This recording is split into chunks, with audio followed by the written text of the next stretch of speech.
वो कहते हैं कश्ती बनाने वाले को ये नहीं मालूम, कश्ती बनाने वाले को ये नहीं मालूम कि सफर से पहले इरादे बनाए जाते हैं, पर इसके ठीक विपरीत सोच है जिनकी, वो कहते हैं कश्ती लो, सफर पर चलो, इरादे खुद ब खुद बनते जाएंगे. A very good evening to everyone. I, Suman Daga, Executive Committee member of FICCI Ladies Organization, welcome all of you to the session Being Spontaneous and Original. Let me introduce our speaker for today, Padma Shri Shekhar Kapur. Shekhar Kapur is an Indian film director, actor, and producer known for his works in Hindi and international cinema, and his directorial debut in the cult Bollywood Masoom in 1983, which won the Filmfare Critics Award for Best Movie. He attained much international recognition with the 1994 Bollywood film Bandit Queen, which won the National Film Award for the Best Feature Film in Hindi and Filmfare Critics Awards for the Best Movie and Best Direction for that year. It was premiered in the Directors' Fortnight section of 1994 Cannes Film Festival and was screened at the Edinburgh Film Festival. In 2010, he served as one of the jury members at the 63rd Cannes Film Festival. It is indeed an honor to have such an eminent speaker with us today. Let us make the most of this opportunity. I request Ms. Minal Jain to welcome Mr. Shekhar Kapur.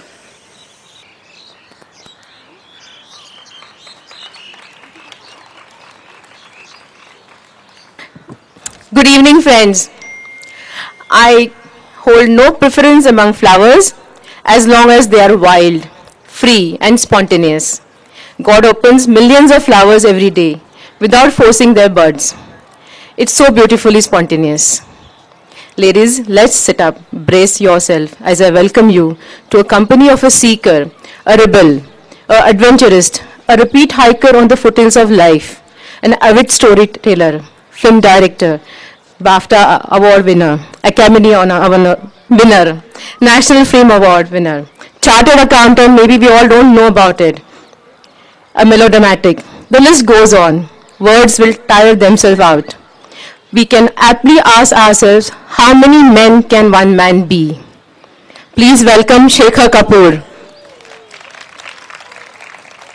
Mr. Kapur, thank you for tolerating my endless communications and accepting to be here with us. We are here with our mixed bag of emotions, nostalgia. You may find our questions broadening on a childlike inquisitiveness. Please bear with. Many of our earlier sessions, including the theme of this tenure, has highlighted again and again unlimited you. I'm sure these have served their purpose in realizing our hidden potentials. Let's be spontaneous, be creative, go out, have fun, let things happen naturally. I request Neetaji, our office bearers, and the committee to join for a group picture. Will not take more than 30 seconds. Yeah, quickly. Good evening. I exist because you imagine I do. What does it say about Shekhar Kapur? And where do you find you in it? This is what the blog opens to. Can you elaborate on that?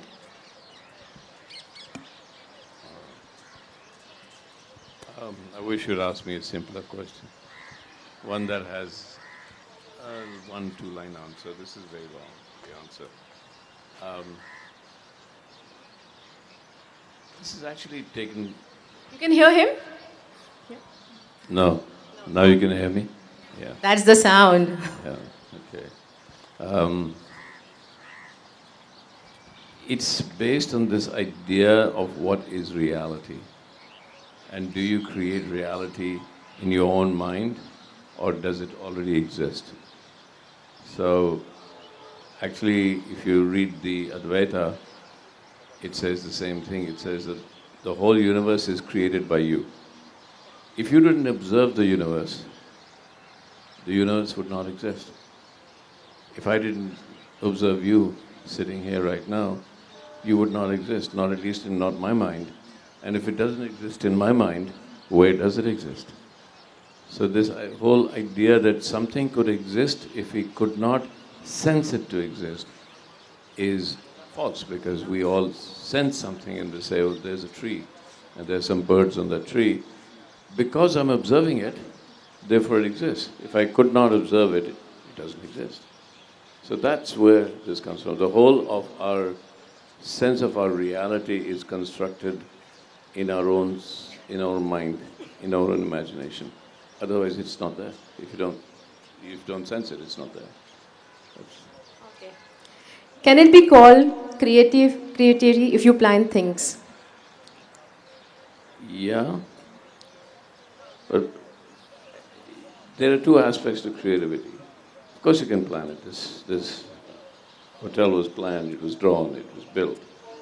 But there is a certain amount of creative intuition that we're talking about. You mentioned there, you said that you had a childlike idea of how to introduce me.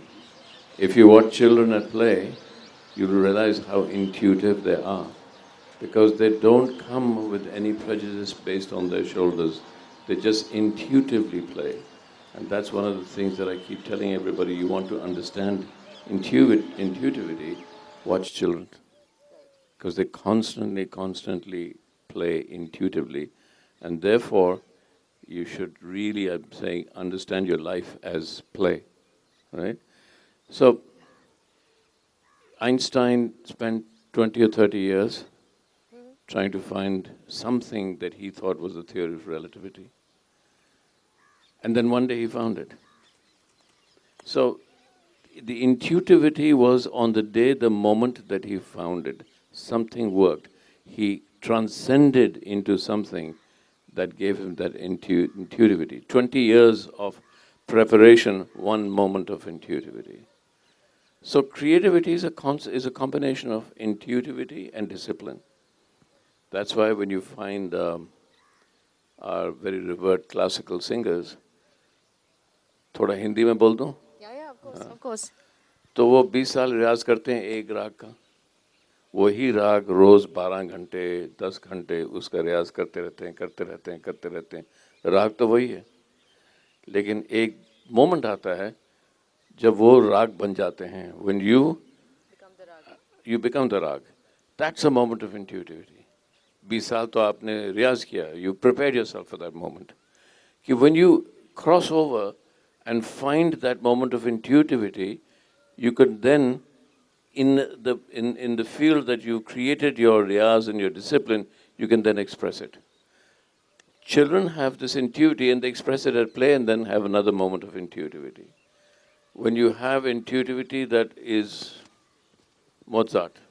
He got the Requiem. I worked a lot with A.R. Rahman. He tells me he's going to the bathroom, but he's not.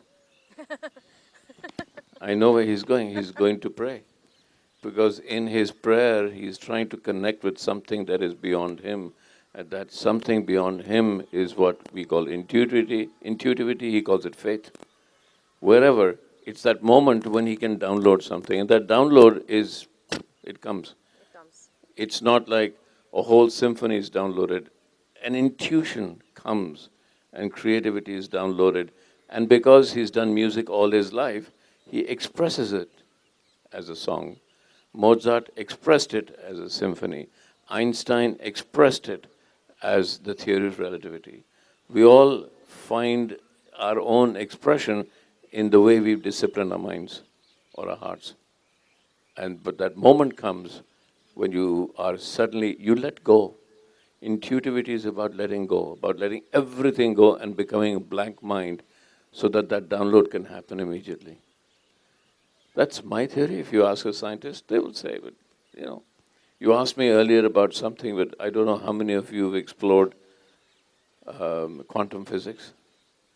If you've explored quantum physics, you know that a particle exists where and how and when you observe it, right? If you don't observe it, it doesn't exist, right? Right. You could go the other way and say You exist because the particle allowed you to observe it. So both the particle and you are giving existence to each other. But we can go on. If somebody asks a question, I'll talk more about that. We tend to bracket everything as right or wrong, positive or negative, good or bad, etc. Is it correct or it's just relative? It's a tough question because if I say it's prejudice, you tell yourself a story. That girl sitting there is really beautiful. You just told a story about her, but in doing so, you've created a prejudice. Somebody will say, no, she's not. Somebody will say, yes, she is. That bird, that song of that bird is beautiful. You told a story, you prejudiced it, you created an attitude towards it. Right? Now, these are attitudes that can be right or can be wrong depending on what you feel. You know, in history, we call it the 1875 revolution. The British history books call it the 1875 rebellion.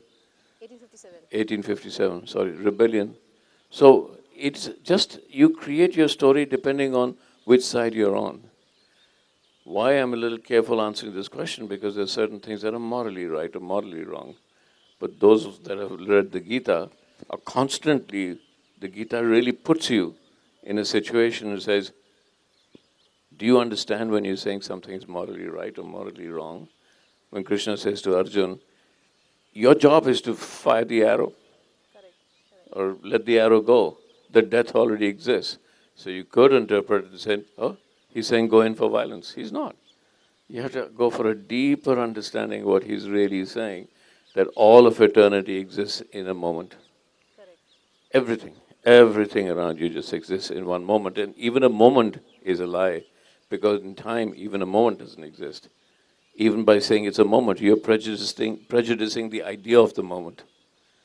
Nothing exists till you imagine it to exist. Right? Right. Okay. On a lighter note, which fictional character would you be most boring to meet in life? You want to make it a little heavier and lighter both ways. Why would I create a fictional character if I was bored? Right? No, it would be because you're saying fictional most character. boring to meet. Which fictional character? I don't think anything is boring to meet. Even a blade of grass is fascinating if you observe it. Anything is, you look, the whole universe exists in one cell in a dead leaf. You know, a leaf falls and you pick up the leaf and you observe it, and deep into the leaf, the whole universe is there. So nothing can be boring. Boring, if something is becoming boring to you, then you're not actively involved in the moment, in life. That means that you are existing in the past or the future, not in this moment. Otherwise, if you're existing in the moment, nothing can be boring. It's an impossibility. That's nice. Right? Like you said, A.R. Rahman does a lot of riyaz. All these singers do a lot of riyaz and they become one with the rag. I want to know, where does intuition come from? And can we learn to be intuitive? Looking onto all these practices for 20 years or something like that? I believe that intuition comes from outside your brain. I think that we are addicted to individuality. I often said that if, supposing we didn't have a skull, it's all just bone tissue, right? And your nerve endings are floating around, right, as you walk. And if you didn't have a skin and your nerve endings and everything are floating around, you wouldn't have such a big sense of your individuality. You would say you are part of the cosmos, right? You're downloading the cosmos, you're downloading waves because your nerve endings are floating around like that. So you would see that I'm floating like the grass is floating. Or as the tree is swaying, my nerve endings are swaying. So why should just having a skull make you an individual? Yeah. Right? What was your question again? Can we learn to be intuitive? Yeah. So, yes, you can by letting go of yourself. Okay. Teaching yourself to let go, teaching yourself the idea that the biggest load you're carrying right now is individuality. We are overwhelmed by individuality. We overburden ourselves with individuality. And that's why I say, go back to children. They don't need to learn to be intuitive. They're forever in wonder. That's an intuitive form. Children are forever in wonder. Every moment they don't get bored. They look at something. Oh, that's interesting. That's interesting. That's fascinating. That's fascinating. They're forever living in this state of wonder. So, they're not overburdening themselves with knowledge and experience. So, how do you learn to be intuitive? Let go of the burden of knowledge. Let go of the burden experience. Try and see something without knowledge, without experience. And so, people ask me, when I was filming Elizabeth, Kate Blanchett knew everything, and I didn't, so I felt very bad about it. She knew she'd performed Elizabeth on stage, she'd done research. But I called her and I said, what are the three most creative words that they could be? And she said, what? And I said, they are, I don't know. That's a fundamental way of being intuitive, is to drop experience. Don't burden yourself with it. And just say, I don't know. And every time you start with anything, just let go of all this and just say, I don't know. It's the most creative way to be intuitive. Say, I don't know. And then start again. Okay. It's like Picasso. If he knew what he was going to paint, why would he paint? True. He's got an empty canvas and he says, I don't know. How many of you know Bob Dylan? So Bob Dylan said, and he's one of the greatest songwriters in the world, in the Western world anyway. He said, my best words, my best poetry, my best lyrics are written when they're written as fast as I can write. Okay. So what's he doing? He's letting go of everything and he's letting the pen take the power. So he's just allowing things to download and go straight to the paper, piece of paper, download. So he's taken away fame, he's taken away knowledge, he's taken away everything. And he's just allowing it to happen. So that's the other thing about intuitiveness. Allow it to happen. Don't doubt it. Doubt is the worst thing you could do to intuitivity. Okay. You have said a lot about the burden of education being imparted in our country. Does it make us counterintuitive? Not just in our country, all over the world. All over the world. Sorry. Yes, I think most of our education systems are counterintuitive. And because we are asking people to learn without the desire, without the sense of being with what they are learning. You're teaching them knowledge without the idea of wisdom. You're giving them knowledge without the idea of being one with that knowledge so they can deeply understand what they're being taught. And the only way to deeply understand what they're being taught is to allow them to be intuitive. So if I was to change the education system, I would make it much more playful. Much more playful. Play. Go play. In play, you're attracted, you become curious, and you become one with what you are learning. Does genius lie within the brain, or is there a universal access point that everyone goes to? That I've already talked about. Yeah, the universal access point. But I think genius is also a prejudice. It's a prejudice? Yeah, it's a prejudice. It's a story. Yeah, वो बहुत genius आदमी है. You told a story. You've already created a prejudice. Genius is something that happens. People are not geniuses. Something goes through them, travels through them, and they say, my God, that person is genius. Actually, that person is not. A moment became a moment of genius and created something. And that person is just a conduit. So I don't think people are genius. People have worked very hard, they're very intelligent, but there is a moment of genius that passes through. Right? So I personally don't think, I think genius is a prejudice, it's an adjective that we use, but I think these moments of extreme creativity lie outside our brains. I think, a lot of our memory lies outside. We should get rid of our skull. It is said 10% is useful, 90% is for what? The brain. Where I read you've written gossiping. Yeah, that's true. I think that if our brains, if we gave 100%, everybody said, make 100% of your brain constantly at work. we'd kill each other because we need to socially interact. A lot of our life depends on social interaction. I use gossip as a word, because it suddenly gets people's attention. That 90% of our brain is there for gossip, but no, 90% of our brain is there to be able to socially interact. Remember that human beings are a sharing species. We constantly need to share. How many people have you ever met who, as they're dying, there's two choices they have. As you're dying, you can say, oh, let me see my bank account. No, right? Or as you're dying, you say, can I hold the hand of somebody who I deeply love, and can I look at them or whisper something to them? We want to share. We want to constantly share. You watch children again, they constantly want to share. Right? So sharing is a fundamental need of our species. Without sharing, we will not survive. So I'm saying that 90% of our brain is there so we don't kill each other, so we share, so we create communities, and so we find love. I mean, what could be better than 90% of brains devoted to loving? I'd rather that Instead of 90%. gossiping. Huh? Instead of gossiping. Gossiping and loving is probably the same.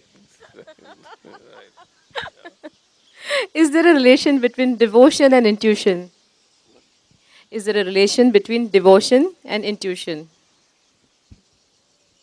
I think that people that become very intuitive are devotional in nature.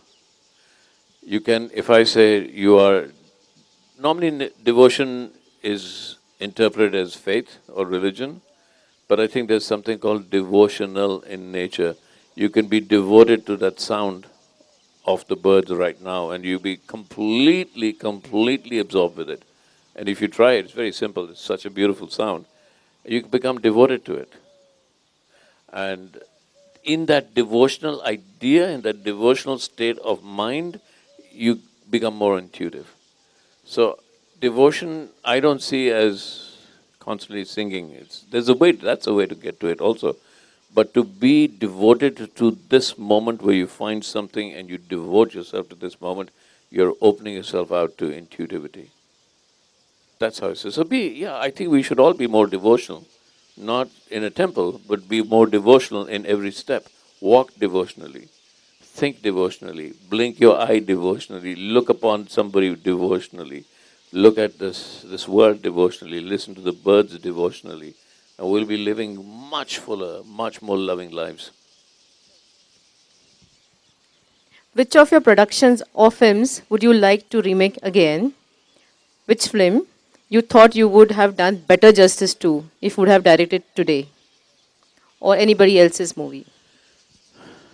I don't want to remake or make again. I mean, I've been asked with people again and again to make Mr. India 2, and I keep saying no, because you can't. You're not the same person. You will interpret it differently. I might find Mr. India becomes a very serious film. Who knows? But I'll rephrase the question. There are films that scare me. Films that I've made that scares me. Mr. India is also one of them? No, that's not. What scares me is Bandit Queen. And Bandit Queen scares me because that was made in a state of mind that is very difficult to achieve. I made it because when I was living in Delhi those days, and I knew that I knew about Phulan Devi. She only lived about 100 miles away, 100 kilometers away. And then when I went to see her, I felt what's happening now, he, for she, me too.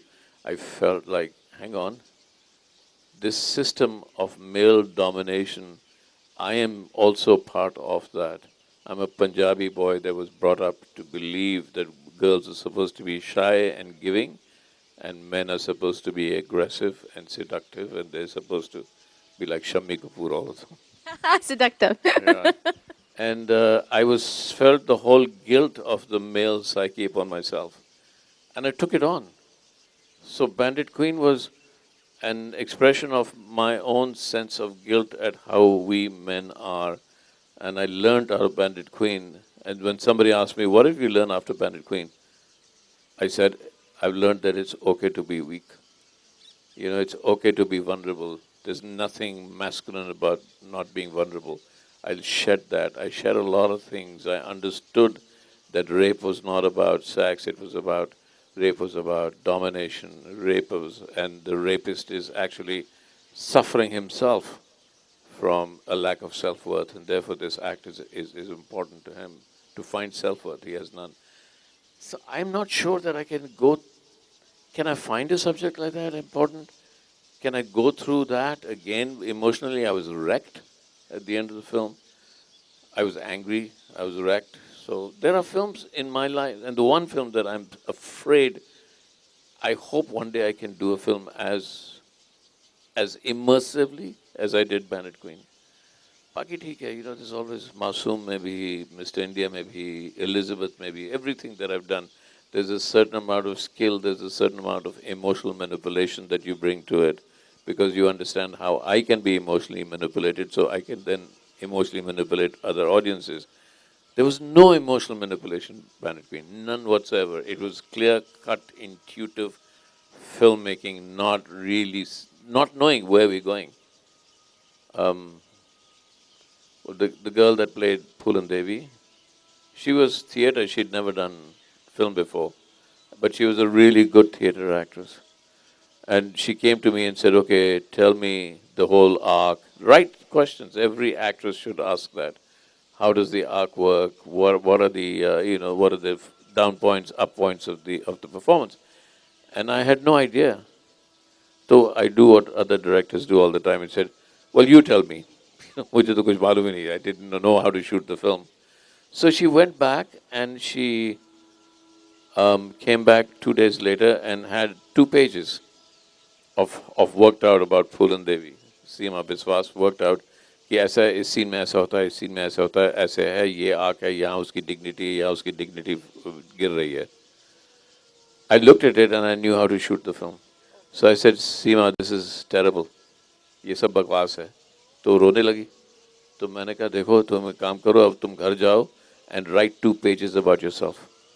Confine yourself to 2 pages. And she came back and she said, I can't do it. Then I said, how can we confine another living person to 2 pages? So I said, let's just go out and shoot it. I'm not right, you're not right, let's just be honest about that moment. And we didn't know whether it would become a story or anything. It just emerged. So that's difficult to do. How do you get rid of self-doubt and realized spontaneity? You yourself in your journey, till date. I have not met anybody who can get rid of self-doubt. We are human, we doubt. We are human, we fear. And we judge. So what we have to do is on a day-to-day basis, fight against that. I have to. As kids, remember, you used to do, and if I doubt it and if I fear it, I will do it. Remember, as a kid, you get in a chalang mar di usne. There was always a ditch, and as a kid, you say, "Arey, I'm going to fall." And because you're going to fall, you stand there and said, "Can I make it? Will I not make it?" There's a moment of fear कि गिर जाऊंगा तो चोट लग जाएगी. There's a moment of doubt कि शायद जा सकता हूँ, शायद नहीं जा सकता हूँ. Then there's a moment of overcoming that because you jump. So I've learned to jump. If I fear it, if I doubt it, I will take it on. That's how I get over it, by challenging it. What does living in the now mean? Does it bring the opportunity of chance? Everything is chance. There's nothing but opportunity of chance. Everything is interconnected, everything is uncertain. And if there's uncertainty, then everything is chance, right? So what you need to do is, most of us, we're addicted to structure. It's the greatest illusion there is.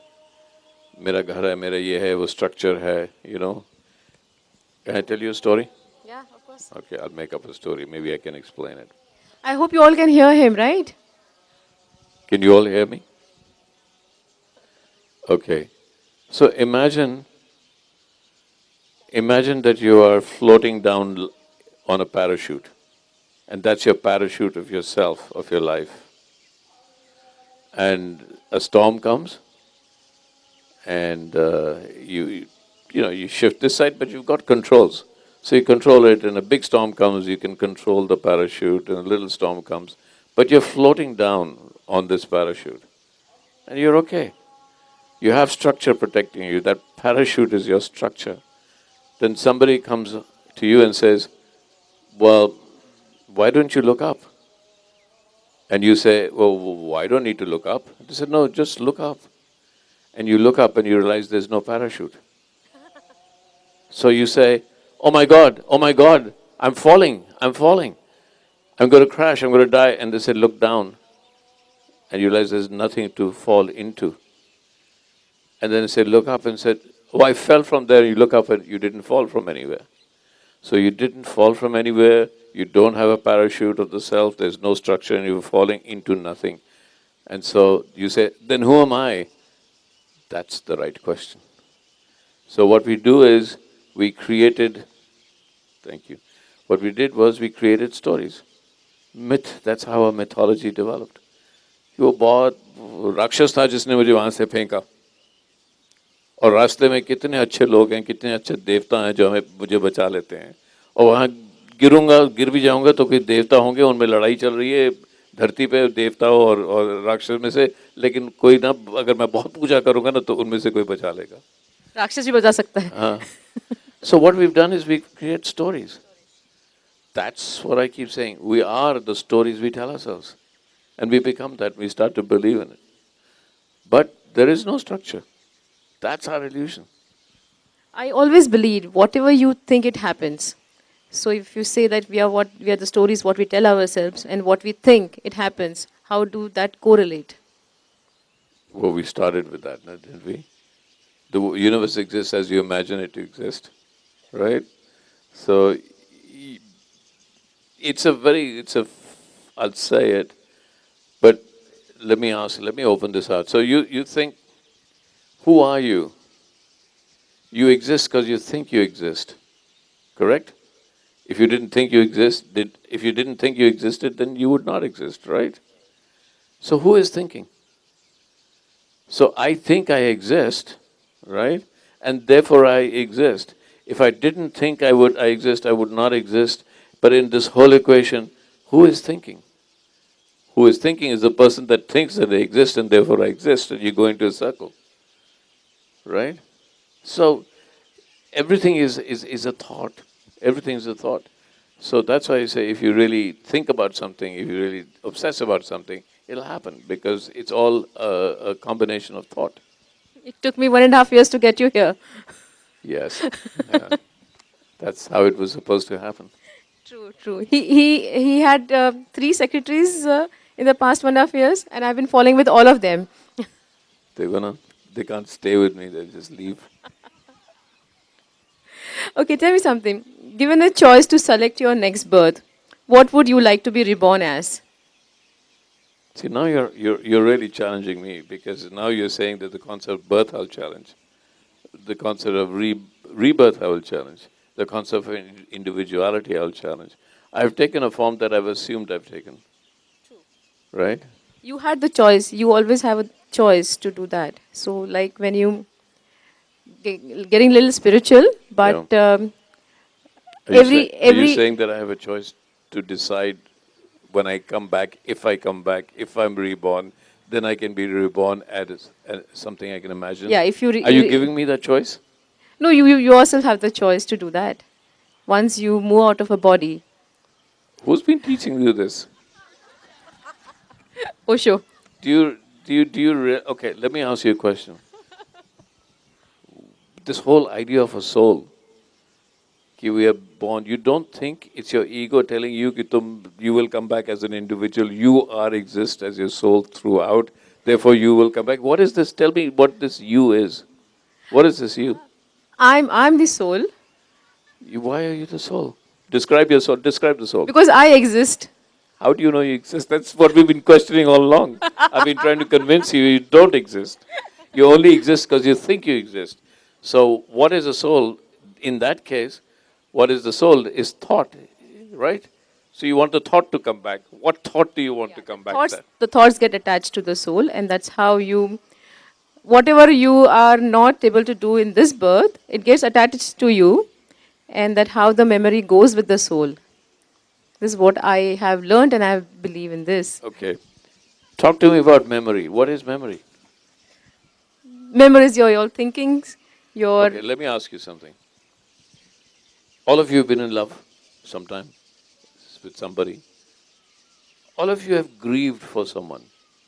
Somebody went away, somebody betrayed you, somebody died, all of you. When you were in love with that person, the memory was joyful, correct? Same event that you remember that is addicted to your memory, once this person betrays you, becomes a memory of grief, correct? Why do you trust memory? Why do you trust memory that can change like that? When it can take a moment of joy and immediately turn into a moment of grief. What is memory? Hey, it's an addiction. And then you can question, if you follow quantum physics, if you follow the Advaita, that you say memory is something that may or may not have happened. If I drop that cup of coffee down, because I dropped it, I need. Okay, here it gets really complex. But can I get complex? okay. Yes? We can change the question if you want to. No, I'll tell you. Because we are addicted for our existence, we are addicted to the linearity of time. और किसी ने जो गीता पढ़ी है वो तो सीधा बोल देंगे कृष्ण क्या कह रहे हैं आप कि टाइम है ही नहीं और अगर टाइम नहीं है तो हम कौन है और मेमोरी टाइम नहीं है और if time is a constant तो मेमोरी लिनियरिटी से जुड़ी हुई है और अगर लिनियरिटी से जुड़ी हुई है और टाइम नहीं है तो लिनियर क्या है कुछ भी नहीं है ask it you all studied about the big bang correct time कब शुरू हुआ वो mathematicians नहीं बता सकते ask them to they don't have the math they say the time started at the beginning of the big bang they don't even have the maths to tell you ki what is zero time they mathematically can't get to zero time time है ही नहीं Science cannot prove. Science cannot prove that. Cannot prove the existence of time. So what is time? What was there before the Big Bang? वो time कहाँ से आ रहा है जो चीज़ जहाँ कहीं जाती नहीं वो कहीं से आती नहीं वही वो linearity कैसे हो सकती है वो तो it's just an existence of our imagination.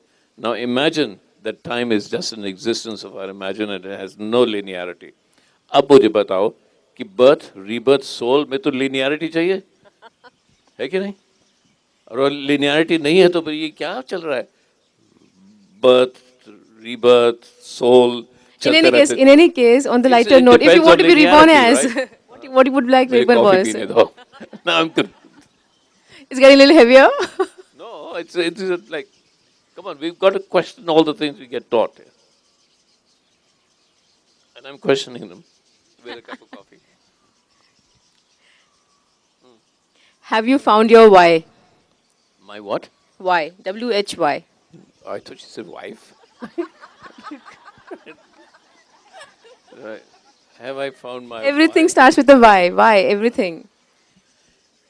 Yeah, you have to go from why is to is. You have to drop why. Because as long as you say why, see, the human mind is constantly looking for definition.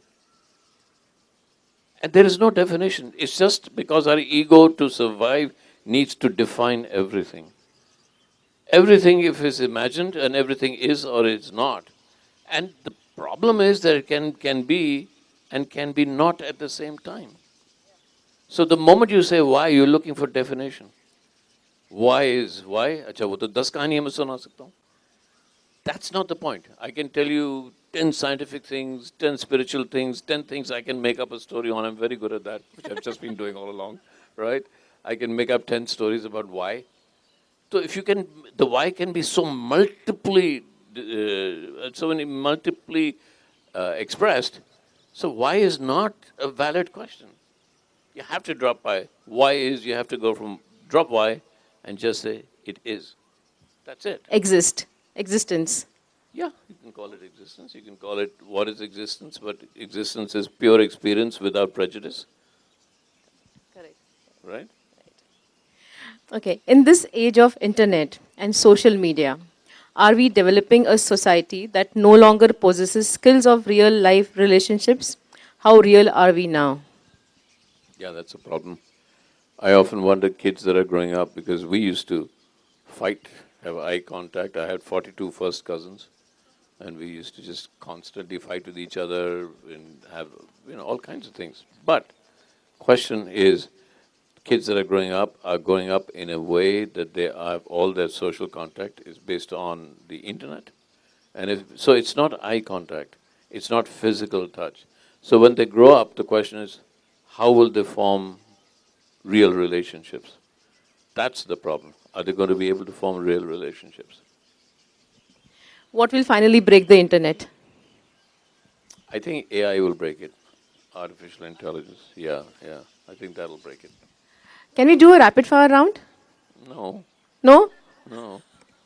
Because none of my questions are the rapid fire, because I will just say it is and it is not. Right? Okay, anybody would like to ask a question to him? Any questions from the audience?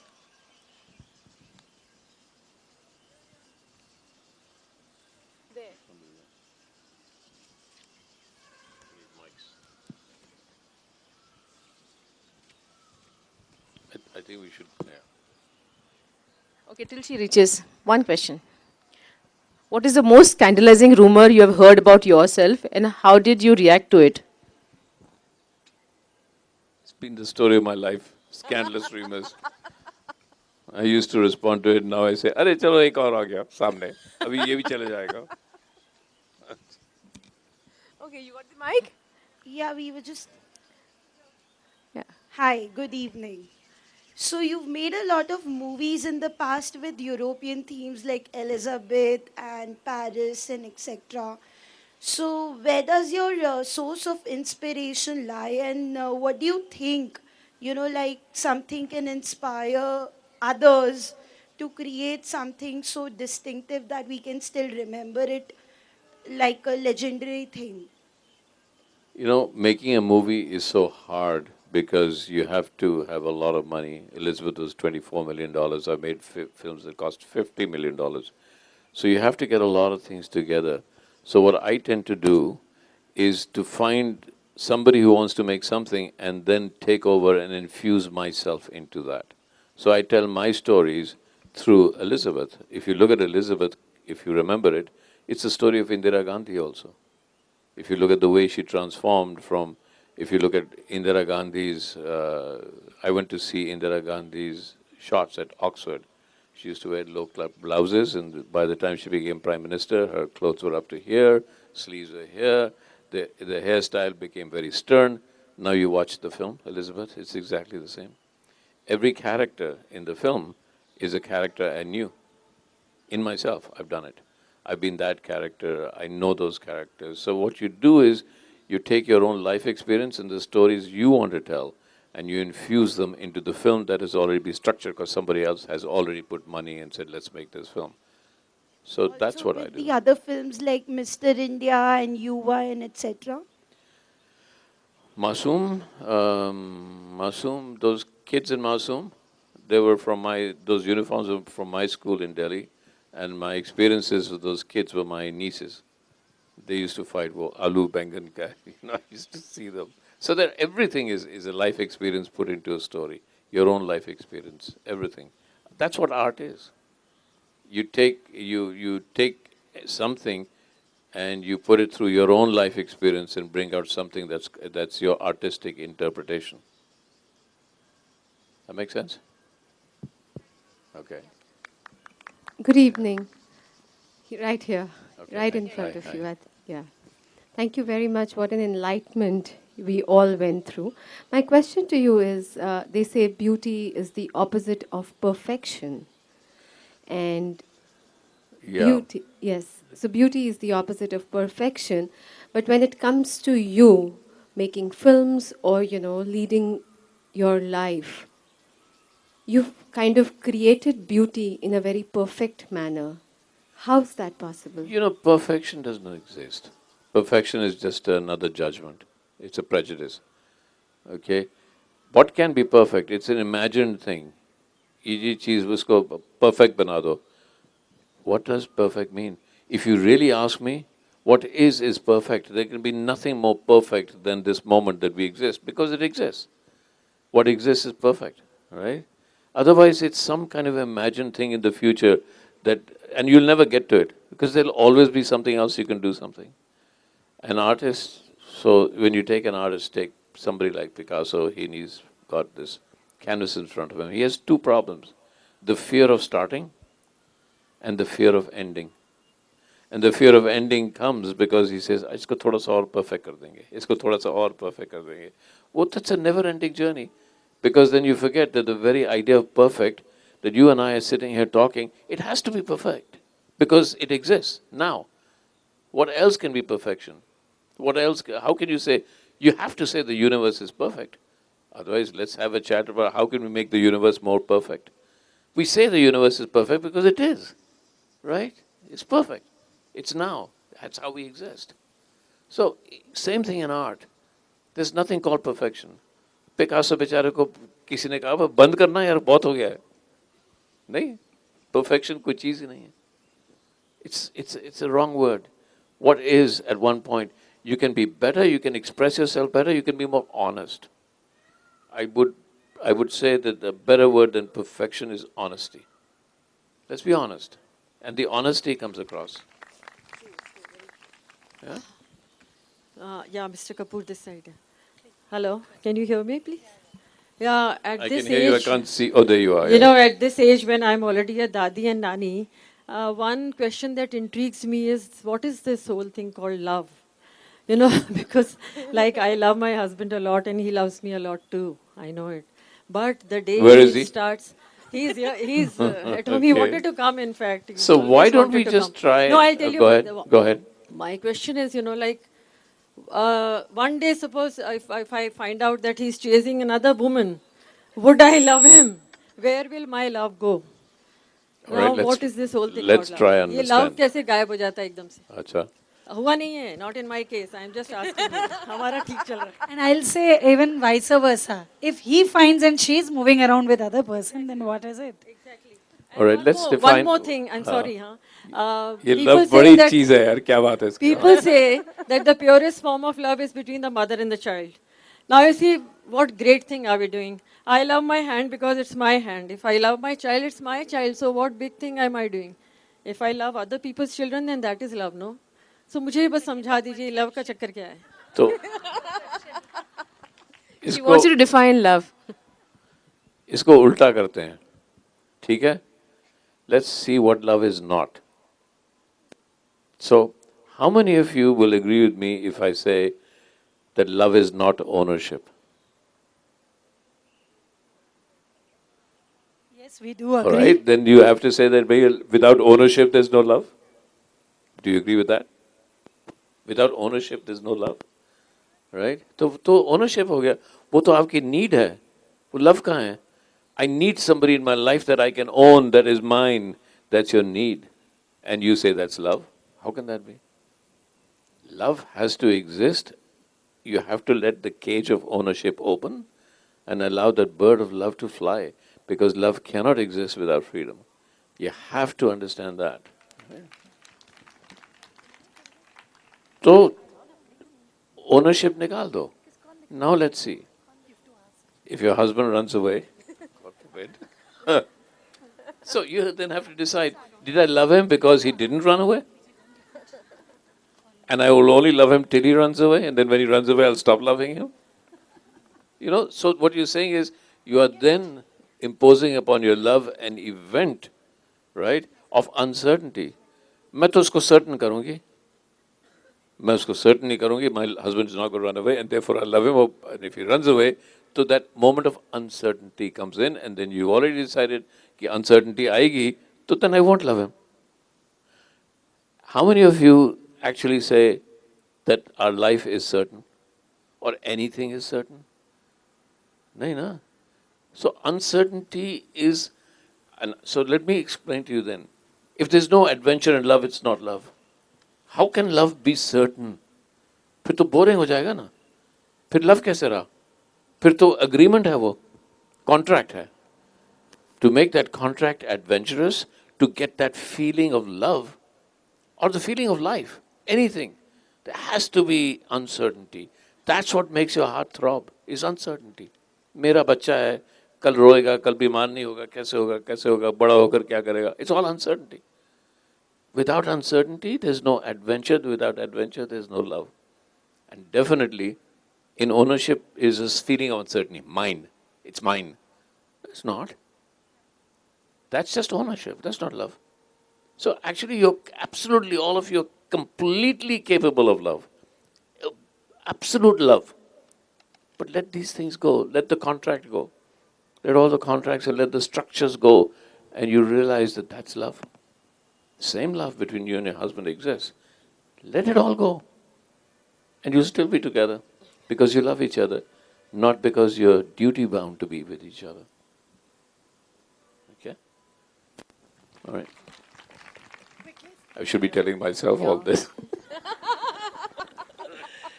Good evening, Shekhar sir. It's been wonderful with you. Just a small question. How did it make you like CA Shekhar Kapur to the celebrity Shekhar Kapur?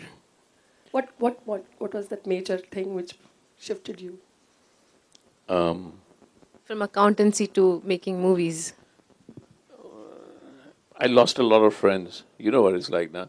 अरे ये तो बहुत बड़ा आदमी बन गया है. अरे मैं नहीं बड़ा आदमी बना. I'm just the same person. So you lose friends because of that. Then you have to try harder to keep friendships. I used to dress better before I became well known. Now I deliberately destroy it. Deliberately. I actively try and destroy it. You know, when you're climbing a mountain, I used to, be quite a keen climber. You have to come down the mountain to climb the next one. You can't just jump from one mountain to the other. So what you have to do is let go. You have to constantly let go. नहीं तो वही film बनाते रहोगे. Then you live in some unrealistic, imagined place called fame. See, then what you'll be doing is you're constantly looking at yourself from other people's prejudice, reflected off other people's prejudiced eyes. Who are you then? If you're living in adapting to fame, you're looking to everybody's eyes. You think I'm famous, right? मान लिया ना? Then you look at the other ones. You think I'm famous. Then you open a newspaper. You think I'm famous, right? So who are you? You've given your very being over to an external source that says you exist as a famous person. तो तुम तो नहीं रहे. Right? So for me, it's really important to let go of it constantly. Let go of it. It's a daily way people come to me. It's interesting. From, there goes Shekhar to, there goes Shekhar uncle. And so it's things that you have to deal with. But I think that I've constantly realized it. See, I also like to walk the streets. I've always walked the streets of any city I go to. And if I can't walk the streets, if I can't deal and talk to other people on the street, then what's the point of fame? Okay. Any other question? Hi, good evening, sir. This side. Yeah. You were just amazing, very informative, and very entertaining. I just want to understand, how do you manage or handle failures? If you have a bad day at work, do you cry? Do you have a role model? Do you have a counselor? Or what shall I say? Do you have a religious guru? How do you handle failures? Because that is very important to, do work, persistently do your work. And the kind of lifestyle or the kind of job you do, it is very, very stress causing also. So how do you manage failures? And if you have any failures, right? No, failure is my best friend. I make failure my best friend. I walk hand in hand with failure all the time. And the moment you make failure your best friend, he's sitting there challenging you, or she's sitting there challenging you, whichever gender you want to give failure to. But he or she is sitting there challenging you all the time, and I'm grinning at him and saying, "Acha dekhta hu main." ठीक है. I just come from doing a stage musical in Switzerland, big one. And it was in German, and I don't speak German. But I did that because I decided to take on failure. कि ऐसा नहीं किया तो fail हो सकता हूँ, तो चलो करते हैं. Let's see if I can fail. When the actors were all nervous because it was a premiere show, 25, 30 of them, I said, you go out there and decide to fail. Go there and say, I will fail. I'm going to take on failure. That's how I deal with it. And then you do fail sometimes, ऐसा नहीं है. But that's a way of life for me, is to take it on. Just take it on and challenge myself with constant ability to fail all the time. It's like being reinvent yourself also. Reinventing yourself. Yeah. Movies to Yeah, then you musical do. theatre. Yeah. I just reinvent because that's challenging failure also. That which I'm already done, that which I'm already famous for, that which I've already experienced and skilled at, you have to drop that and challenge failure. Okay, let me try this. When I made Masoom, I didn't know that it was going to succeed, so I challenged failure. So you do it all the time. You constantly do it. Don't be stuck in a structure of constantly saying कि मैं fail नहीं होऊंगा. Then there is no success. It's a constant battle between success and failure. And you will fail. Everybody fails. But then failure, like success, is also something that you see in other people's eyes. Right? लोग तो देखो मुझे बात ही नहीं कर रहे I failed कोई नहीं बात करता मुझसे अरे I've succeeded everybody's embracing me. That's how it works. You have to let that go. Just let it go. I would rather say failure is a stepping stone to success. Unless and you don't fail, you would not learn and then succeed in the same thing. I've always been more myself when I failed. Because everybody abandons you and you can deal with yourself. Success where you get in a position of you feel देखो सब आ गए हैं. Right? So you just find yourself a little more, you examine yourself a little more when you fail. Okay. Any questions? Yeah. Good evening. It was wonderful listening to you talking. I want to ask all of us in life have someone we look up to, someone who inspires us. So, who's that one person for you? And where do you draw your inspiration from for making movies with different subjects? You said in one of the questions that you get inspired by daily life things, things you experience, things you see around. But other than that, do you even think like this is a social issue maybe, so maybe I should make a movie on this? Do you have these thoughts? Well, I mean, there are always people you're inspired by, but if you're inspired by the same person all your life, you'll make the same film. Right.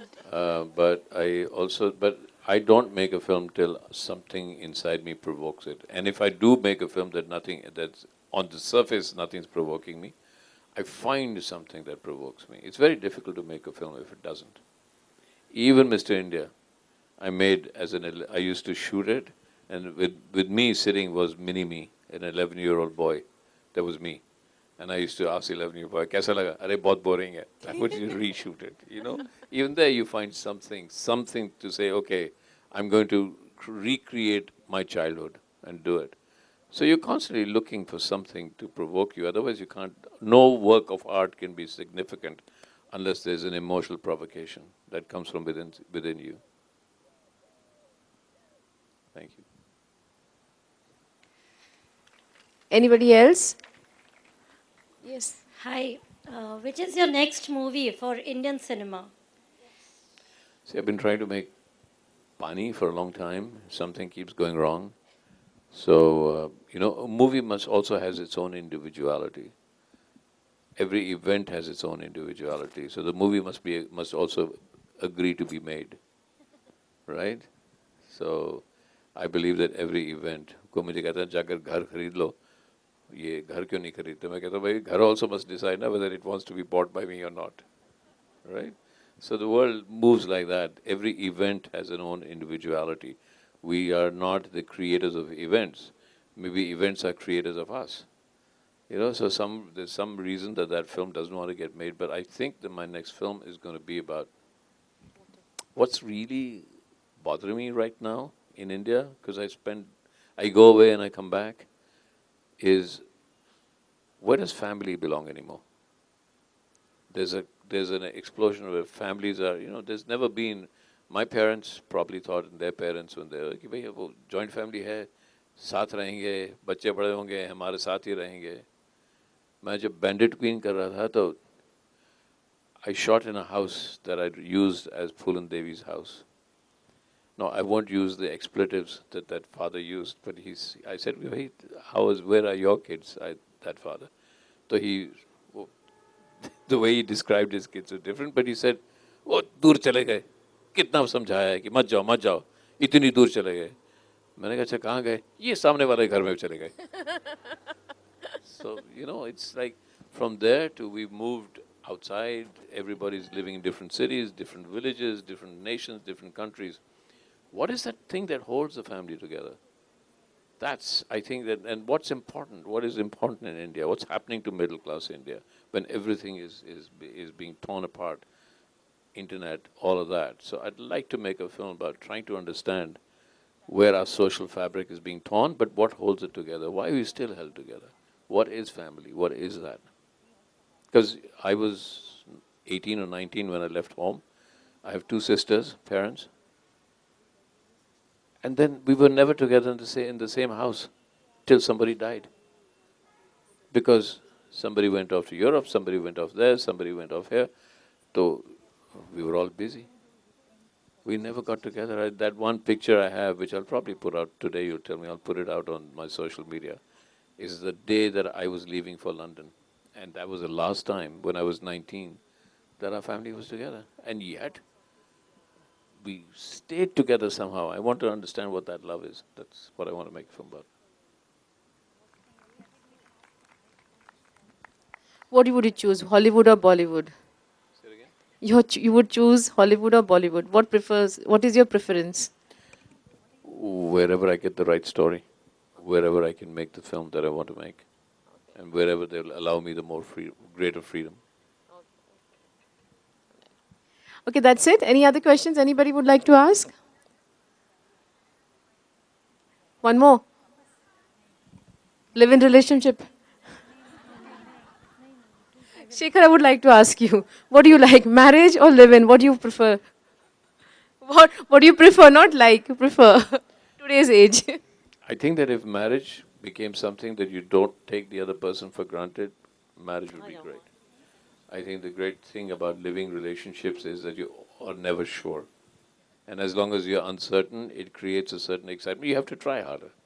Every time you're trying harder because you know that this could fall apart. Ek baar shaadi ho gayi, you know it can't fall apart, then you're not trying harder. Right? So I would prefer that contract not to exist, because the contract actually makes each of us in that contract to just take each other for granted. You don't wake up in the morning and say, "Arey, ye to, ab to ho gaya na, this is my wife, or this is my husband." Nahin? So let's try and form relationships where you wake up absolute wonder and rediscover the relationship again and again and again. You know, that's what you should do. If you can do that in marriage, fantastic, great. Yeah, Mr. Kapur, love की बात तो हो गई. See, I just want to ask you one thing. ये गानों में से melody कहाँ चली गई? Where are the lyrics now? You see, earlier, अभी क्या होता है when we hear music, our feet dance.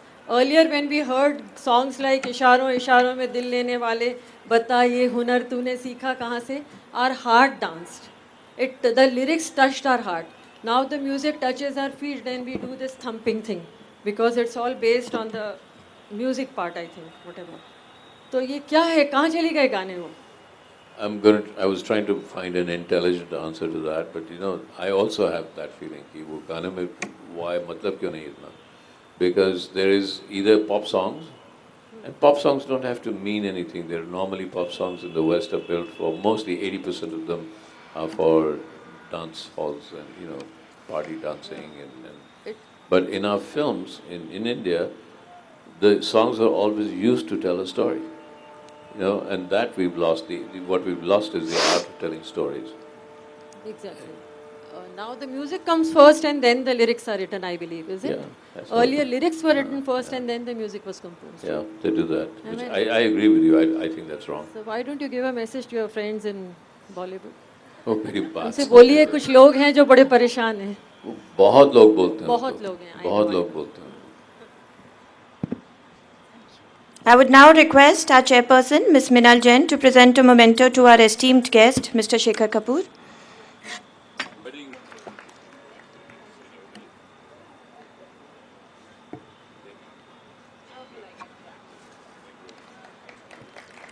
On behalf of Vicky Ladies Organization and the entire team, I extend a heartfelt thank you to our speaker, Mr. Shekhar Kapur, for a truly free-spirited and mind-opening session.